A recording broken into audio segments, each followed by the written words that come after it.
Well, now navigating the rapidly evolving world of genetic testing around pregnancy and the problems and ethical issues that they raise. Dr Jeanne Snelling of the University of Otago's Bioethics Centre and Faculty of Law is the lead author of a report looking at a number of new technologies that may be offered either during pregnancy or regarding embryos created via IVF. The technologies include non-invasive prenatal testing, which enables fetal information to be gleaned from a maternal blood test as early as 10 weeks into pregnancy, chromosomal microarray testing that may be performed at about 18 weeks following invasive amniocentesis, and pre-implantation genetic testing of IVF embryos involving the latest high-resolution next-generation sequencing. The report for the New Zealand Law Foundation considers the implications of using these technologies on a more routine basis and concludes that more information is not always better. Jeannie, good morning to you. Welcome. Good morning, Catherine. It's an issue generally, isn't it? Pre-birth genetic testing, we know that things like testing for the Huntington's gene and other specific conditions is advancing at a pace as well. But is it the IVF technologies that are really indicating how wide some of the potential is?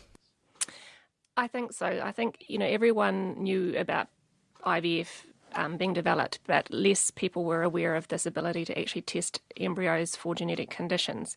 That's become more widespread and well known. But there was this side part to that type of testing that was very little known really by the general public. And this is an ability to actually screen embryos for chromosomal problems. And the hope with that was that it would increase the chances of a woman becoming pregnant and not having a miscarriage or failed implantation.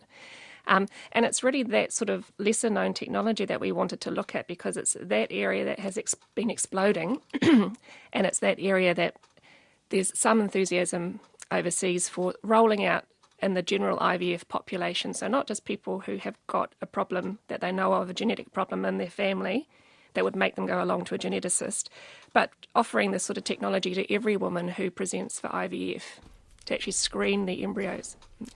What is it that you have uncovered then as you went into the research? Tell us a little bit more.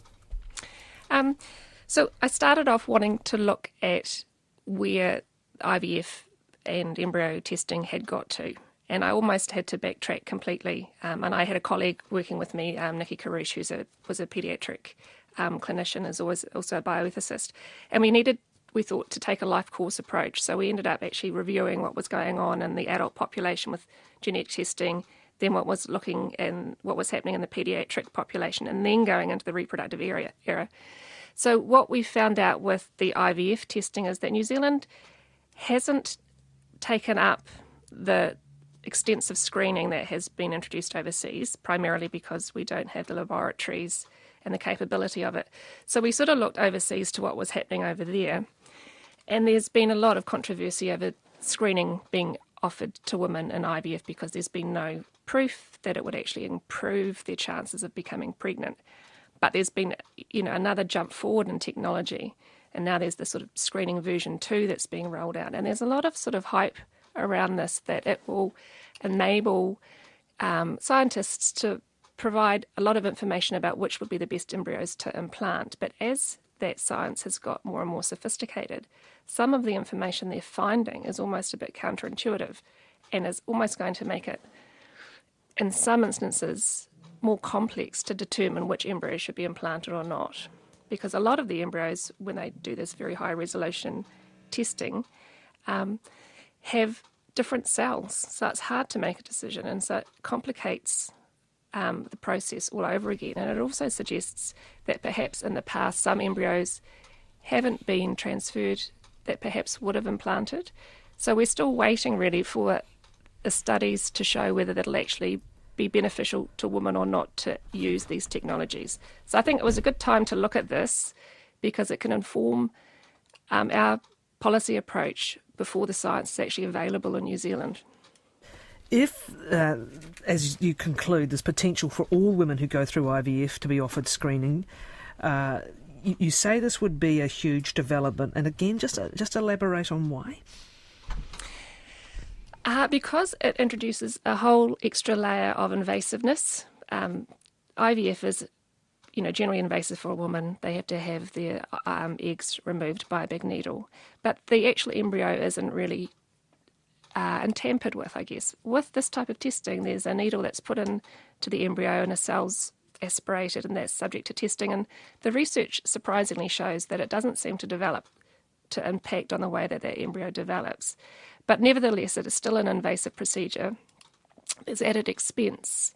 There's added decision-making that goes along with it. There's added stress. So it would be adding another invasive procedure into an IVF process that may not actually be always in the best interests of the woman going through the process. You can test and test and test, but only option with selection is to transfer or not to transfer. But with the prospect of gene editing, which can change mutation, is this also on your mind as well? Because we're also looking over the horizon, aren't we, at what else is coming? So, one of the things that has come through in this research, and I've tried to look at how women engage with this and how it affects the experience. But one of the comments that's been made from scientists is that we can test, but it's still a really blunt instrument. It can't actually change anything. It can't prevent an embryo with a mutation from having that mutation, and some people might go through IVF testing for a really serious disorder. They might only have a few embryos created, and perhaps all of them carry the mutation. So there's very little option in that scenario, whereas gene editing, if it were to be safe and effective and able to be translated from research into clinical medicine, would enable potentially, and this is all still very theoretical, an embryo to actually be injected with material that would actually cut out the mutation and hopefully allow that embryo to autocorrect or to put in a template that it could basically repair itself. And that would mean that the mutation was eradicated.